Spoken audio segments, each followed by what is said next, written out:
नमस्कार, आप देख रहे हैं न्यूज़ ट्रैक और मैं हूं श्रुति शुक्ला।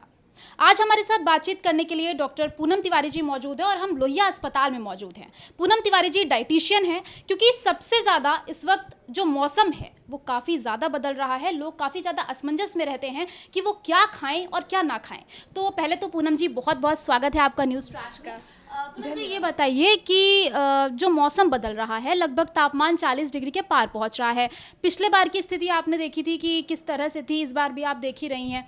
बच्चों को क्या सावधानी बरतनी चाहिए, क्योंकि बच्चे जो है ना ज़्यादा बात नहीं मानते, ज़्यादातर पेरेंट्स की बात नहीं मानते, धूप में निकल जाते हैं। उन्हें सबसे ज़्यादा डाइट की बहुत ज़्यादा ज़रूरत होती है, तो ऐसे में बच्चों को क्या देना चाहिए?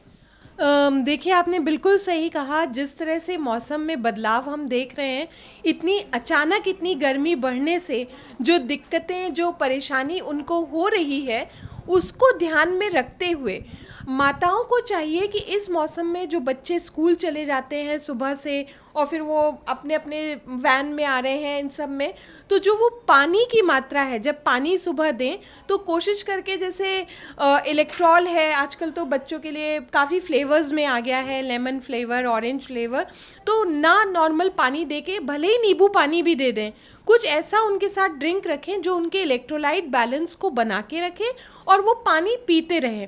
आपकी कोशिश ये होनी चाहिए कि आप उनको ये सिखाएं कि आप जब वापस आएंगे तो जो पानी आप लेके जा रहे हैं अपनी वाटर बॉटल में, दैट हैज़ टू बी, वो आपका खाली होना चाहिए। और स्कूल वालों को भी हमें, जहाँ तक है, हम यही मैसेज देना चाहेंगे कि आप ये इंश्योर करवाइए कि बच्चे जब धूप में गेम्स पीरियड के लिए बाहर निकल रहे हैं या जा रहे हैं तो कोशिश करके हमें ये ध्यान रखना है, एक तो पानी की मात्रा में कहीं कमी ना आए।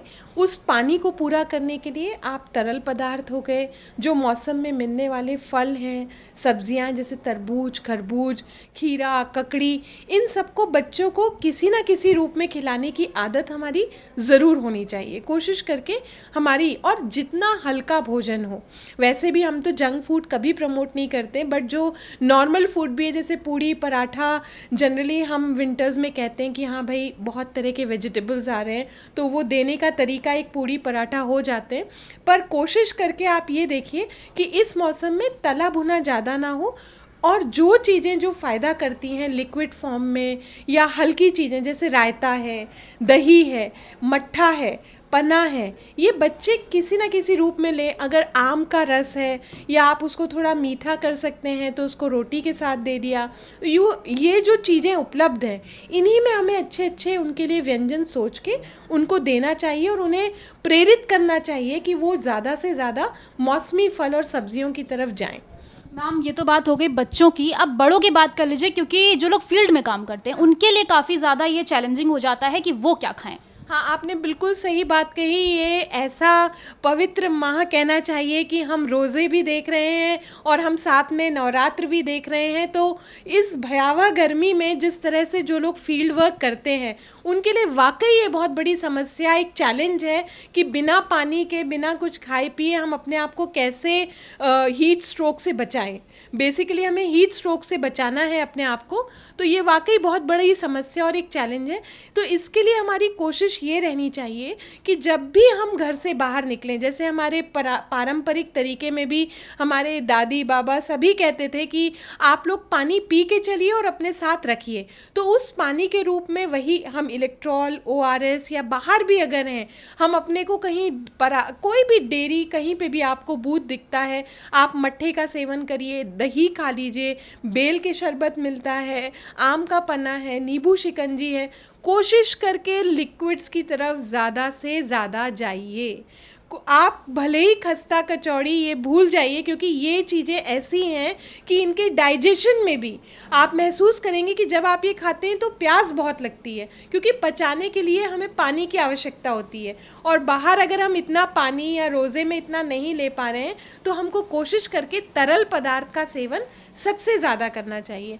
थर्ड चीज़ जो हमें ध्यान रखनी है कि जब हम इफ्तारी करें या व्रत अपना फलाहारी जब भी खाएं, तो तला भुना ना करके, जैसे मखाने की खीर है, दूध की खीर है, या दूध की खीर कह रही हूँ, ड्राई फ्रूट्स की खीर है, आपने ये ले लिया, या आपने फलों का रस ले लिया, स्मूदी बना ली, आपने दही के साथ फ्रूट्स को मिक्स करके दही का एक मीठा योगर्ट बना लिया।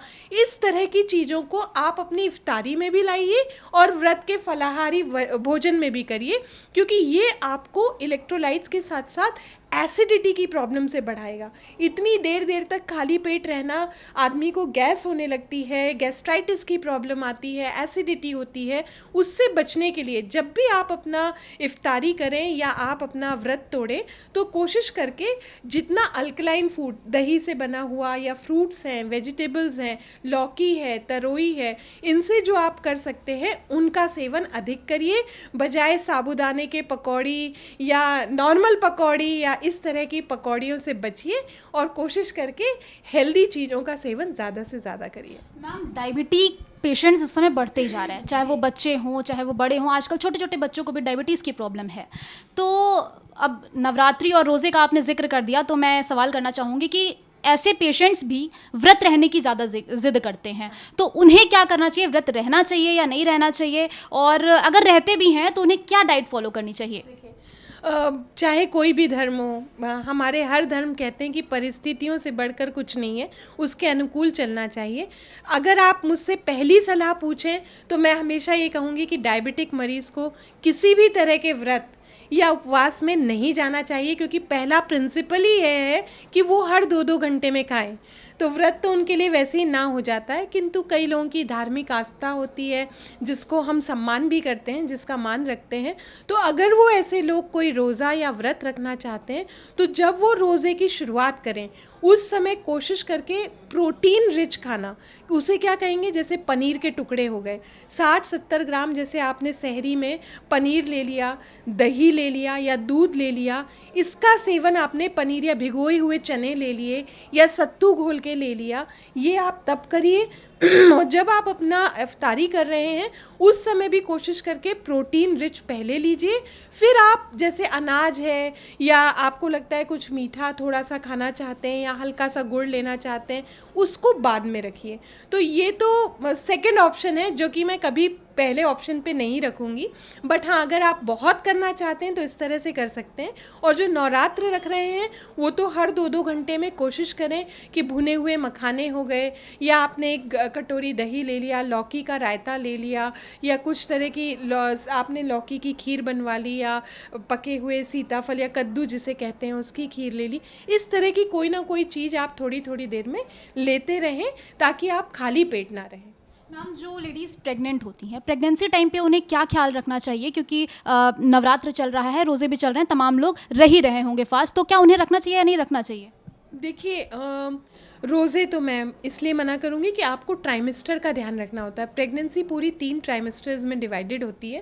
पहले 3 में तो बॉडी ही इस चीज़ को ले रही होती है, इतना बड़ा चेंज कि एक आप बेबी को डेवलप करने वाले हैं तो आपकी खुद की बॉडी तैयार हो रही होती है।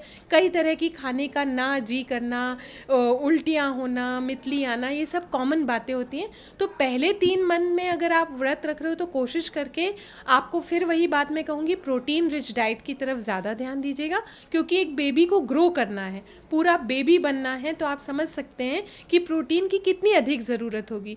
किंतु अगर आप सेकेंड ट्राइमेस्टर में हैं, मतलब तीसरे से छठे महीने तक या छठे से 9वें महीने तक, थर्ड ट्राइमेस्टर में है, तो आपको इस समय पे व्रत या रोज़े अवॉइड करने चाहिए। इस समय पे बच्चा पूरी तरह से ग्रो होता है, तो जब बच्चा ग्रो हो रहा है और उसको समय समय पे पूरा आहार नहीं मिलेगा, पोषण नहीं मिलेगा, तो बहुत दिक्कतें आती हैं, क्योंकि आपका पेट का साइज़ तो उतना ही है। अगर आप सोचें कि मेरे को मैम ने 12 रोटी कही थी, या मैं एक अमूमन कह रही हूँ 6 रोटी कही थी और वो मैं पूरा दिन भूखा रह के एक टाइम खा लूँ, तो पेट आपको इजाज़त नहीं देगा। आपको खानी तो वो 2-2 करके ही हैं। तो इस तरीके से आप अपने ऊपर एक साथ खा के प्रॉब्लम मत बुलाइएगा। किंतु अगर आप सेकेंड या थर्ड ट्राइमेस्टर में हैं तो कोशिश करके अपने आहार को संयमित, संतुलित रखिएगा और इस बार माफ़ी मांग के अगली बार रोज़े रख लीजिएगा। बहुत शुक्रिया मैम, देखा आपने किस तरह से इन्होंने महत्वपूर्ण जानकारियां आप तक पहुंचाई हैं। अपनी लाइफस्टाइल में इसको फॉलो ज़रूर करिएगा। कैमरा पर्सन आशीष के साथ मैं श्रुति शुक्ला, न्यूज़ ट्रैक, लखनऊ।